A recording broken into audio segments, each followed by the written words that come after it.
নমস্কার, আমার রান্নাবান্না চ্যানেলে আপনাদের স্বাগত। আশা করি আপনারা সবাই ভালো এবং সুস্থ আছেন। আজকের রেসিপি হচ্ছে পাবদা মাছ দিয়ে আলু দিয়ে বেগুন দিয়ে ঝোল। তার জন্য আমি এখানে একটা বেগুন কেটে রেখেছি, এখানে একটা আলু বড় আলু কেটে রেখেছি, এখানে একটা টমেটো কেটে রেখেছি, এখানে আদা আর কাঁচা লঙ্কা বেটে রেখেছি 1 চামচ, এখানে পাবদা মাছ নুন হলুদ মাখিয়ে রেখেছি। গ্যাসে কড়াটা বসিয়ে দিয়েছি, চলুন। আমি গ্যাসেতে তেল গরম করার জন্য বসিয়ে দিয়েছি কড়াটা। তেলটা গরম হয়ে যাক, তারপরে মাছটা আমি ভেজে নেব। মাছটা ভাজা হয়ে যাক, তেলটা গরম হয়ে গেছে, এবার মাছটা ভাজার জন্য দিয়ে দেব। আপনারা এইভাবে একবার পাতলা ঝোল করবেন।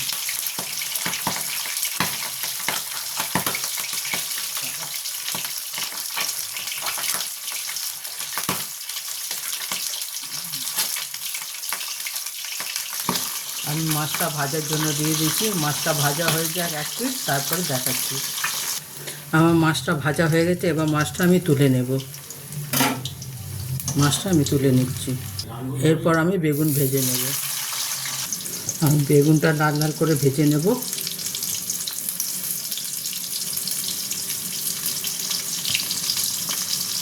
মাছটা ভাজা হয়ে গেছে, এবার বেগুনটা ভেজে নেব। আপনারা এইভাবে একবার অবশ্যই বানিয়ে দেখবেন, কেমন হয় আমাকে কমেন্ট করে জানাবেন। এটা ভাজা হয়ে যাক, তারপর দেখাচ্ছি। আমার বেগুন ভাজা হয়ে গেছে, এবার আমি বেগুনগুলো তুলে নেব।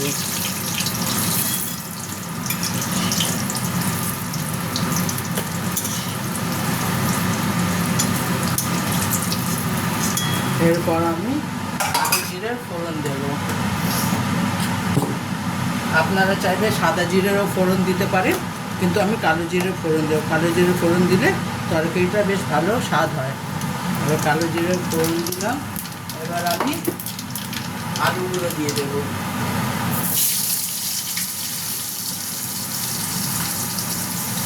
আলুটাকে একটু আমি ভাজা ভাজা করে নেব। আমি বেগুনে নুন দিয়েছি, সেই কারণে আলুতে আমি কম নুন দেবো, নাহলে তরকারিতে খুব বেশি নুন হয়ে যাবে।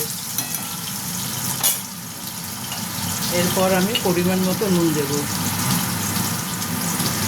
আপনারা যে যা স্বাদ অনুযায়ী নুন দেবেন। এখানে মাছে নুন দেওয়া আছে, বেগুনে নুন দেওয়া আছে, সেই কারণে আপনার স্বাদ অনুযায়ী নুন দেবেন, নাহলে অনেক বেশি নুন হয়ে যাবে।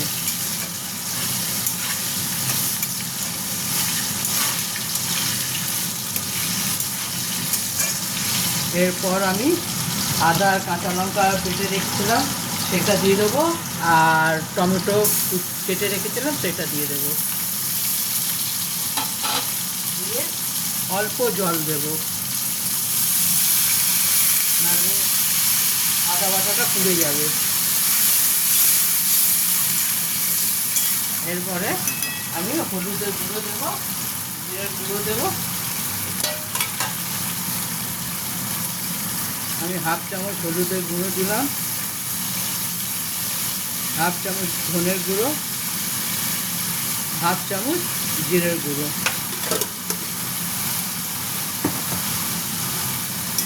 এরপর আমি এটাকে 5 মিনিটের জন্য ঢাকা দিয়ে দেবো, ততক্ষণ টমেটোটা সেদ্ধ হয়ে যায়।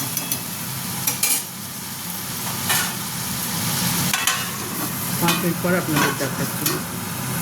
এরপর আমি ঢাকাটা সরাবো। আমার টমেটোটা সেদ্ধ হয়ে গেছে, টমেটো সেদ্ধ হয়ে গেছে, আলুটাও সেদ্ধ হয়ে গেছে, কিছুটা সেদ্ধ হয়েছে আলুটা।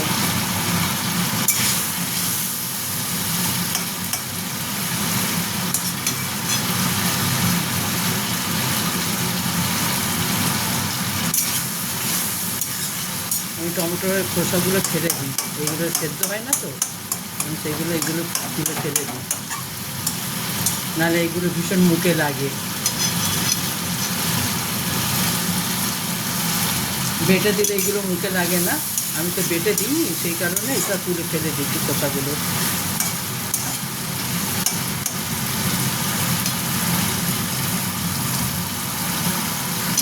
এটাকে একদম ভালো মতন কষে নেবেন যাতে তেলের ওপরে চলে আসে, আদা কাঁচা লঙ্কার গন্ধটা যাতে না থাকে।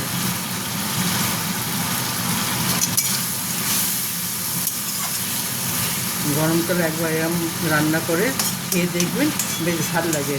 বেগুন দিয়ে পাবদা মাছের ঝোল, একটু পাতিলেবু নিয়ে নেবেন বা গন্ধরাজ লেবু নিয়ে নেবেন, ওইটা দিয়ে ভাত খাবেন, বেশ ভালো লাগবে খেতে।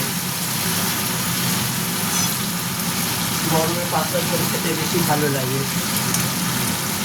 কারণ গরমে রিচ খেতে ভালো লাগে না।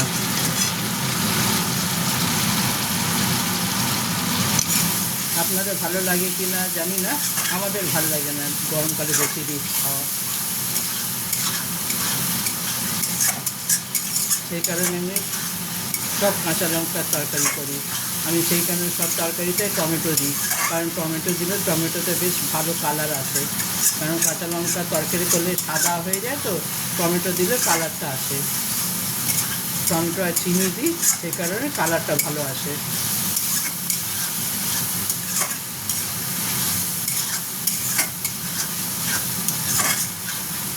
আপনি যদি চিনিটা তেলে পুড়িয়ে দেবেন, দেখবেন আরও সুন্দর কালার আসবে, মনে হবে আপনি লঙ্কা দিয়েছেন, কিন্তু আদৌ লঙ্কা না, চিনি আর টমেটোর এই কালারটা।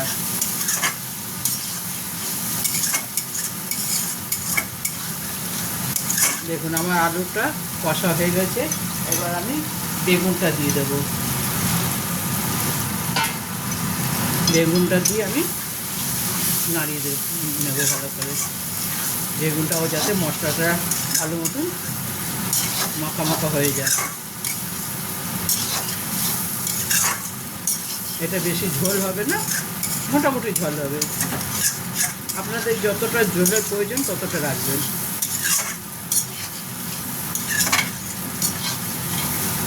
এরপর আমি এটাতে জল দিয়ে দেব,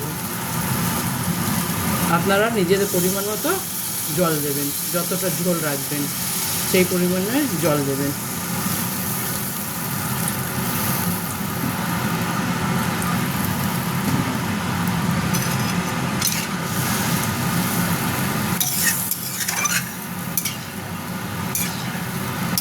আলুটা সেদ্ধ হয়ে যাক, অল্প বাকি একটা সেদ্ধ হতে।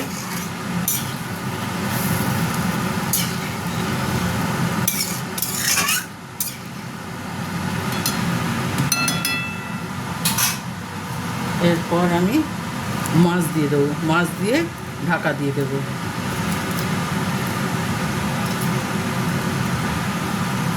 এরকমভাবে অবশ্যই একবার রান্না করে দেখবেন, খেতে বেশ ভালো লাগবে। নামাবার আগে আমি ধনেপাতা দেবো, এখন ধনেপাতা দেবো না।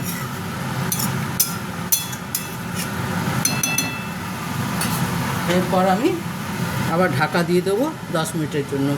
10 মিনিট পরে দেখাচ্ছি। এর ঢাকাটা সরাবো, এরপরে আমি ধনেপাতা কুচি দিয়ে দেবো। ধনেপাতা কুচি দিয়ে আবার 5 মিনিটের জন্য আমি এটা ঢাকা দিয়ে দেবো। 5 মিনিটের পরে আপনাদের সঙ্গে আবার দেখা হচ্ছে। এবার আমি ঢাকাটা সরাবো, দেখবো আলুটা সেদ্ধ হয়েছে কি না। আমার পাবদা মাছের ঝোল একেবারে রেডি। আপনারা এইভাবে অবশ্যই বানিয়ে দেখবেন, কেমন হয় আমাকে কমেন্ট করে অবশ্যই জানাবেন। দেখুন আমার পাবদা মাছের ঝোল একেবারে রেডি, এবার আমি এটাকে নামিয়ে নেব। দেখুন আমার পাবদা মাছের ঝোল রেডি। আপনি অবশ্যই এইভাবে বানিয়ে দেখবেন, কেমন হয় আমাকে কমেন্ট করে জানাবেন।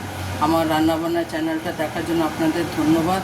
ভগবানের কাছে প্রার্থনা করে আপনারা সুস্থ এবং সবাই ভালো থাকুন। আমার চ্যানেলটা দেখার জন্য ধন্যবাদ। আমাকে এইভাবে সাপোর্ট করবেন এবং সাবস্ক্রাইব করবেন। Thank you.